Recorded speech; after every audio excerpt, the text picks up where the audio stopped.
10 రూపాయలు పట్టుకొని అబ్రకదబ్ర అనగానే 20 రూపాయల నోట్ అవుతుందా? అంతటా 1000 రూపాయలకు దొరికే వస్తువు పలానా ఆన్లైన్ అంగట్ల 100 రూపాయలకే దొరుకుతుందంటే నమ్మొచ్చా? 100కి 10-20 రూపాయల మిత్తి దునియాల ఏ బ్యాంకులనైనా ఇస్తుండొచ్చునా? ఏ పని చేయకుండా ఇంట్లో కూసబెట్టి ఎవరైనా జీతం ఇస్తుండొచ్చురా? ఇయ్యరు కదా. కానీ కొందరు ఉత్తగానే నమ్ముతారు.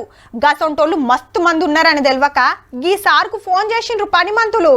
సైబర్ దొంగోడు కుద్దు పెద్ద పోలీస్ సార్కే ఫోన్ చేసిండుల్లో. వీడియోలకు లైకులు కొడితే చాలు నీ అకౌంట్ లో పైసలు పడితే అని ఉబ్బిచ్చిండట డీజీపీ గారిని. So I thought, okay, why not? So I just played along. So 4 videos I liked. వీని కథ ఏందో చూద్దామని లైకులు కొట్టంగానే బ్యాంక్ అకౌంట్ వివరాలు అడిగిరట పైకమేస్తామని. సరే అని చిల్లర మాత్రమే ఉన్న ఓ ఖాతా వివరాలు చెప్పంగానే 150 రూపాయలు వేసిండ్రట. So I gave that small account details. I gave 150 rupees came disconnected. I'm telling you, I have made more than 2000 rupees in this. Like that. కానీ దొంగల ఫోన్ స్విచ్ ఆఫ్ అంటే 150 రూపాయలు వేసి అకౌంట్లు ఉన్న పైకం మొత్తం ఊడ్చే ప్లాను. రవి గుప్తా సార్ కాబట్టి ఉత్తగానే గుర్తుపట్టి ఉల్టా పైసలు వేపించుకున్నాడు. ఇంకోళ్ళు అయితే పక్కా మోసపోయేటోళ్ళు. Average 20 cases are reported to our cyber crimes wing.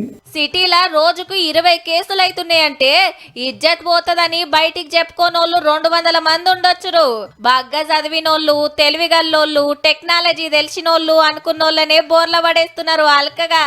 Cyber దొంగలు ఎట్లెట్లా మోసాలు చేస్తుండ్రో, ఫోన్లు చేసి ఏమేం కథలు పడుతున్నారో గీ వీడియోలతోని చూపించిండ్రు. పుక్కట్ల ఏడుకెళ్ళి పైసా రాదు, ఇస్తామని ఫోన్లు వస్తే పక్కా సైబర్ దొంగలు అన్నట్టే. అంతేగాని ఆశకు పోతే గుండు కొట్టించుకునే కథ అవుతుంది మళ్ళా.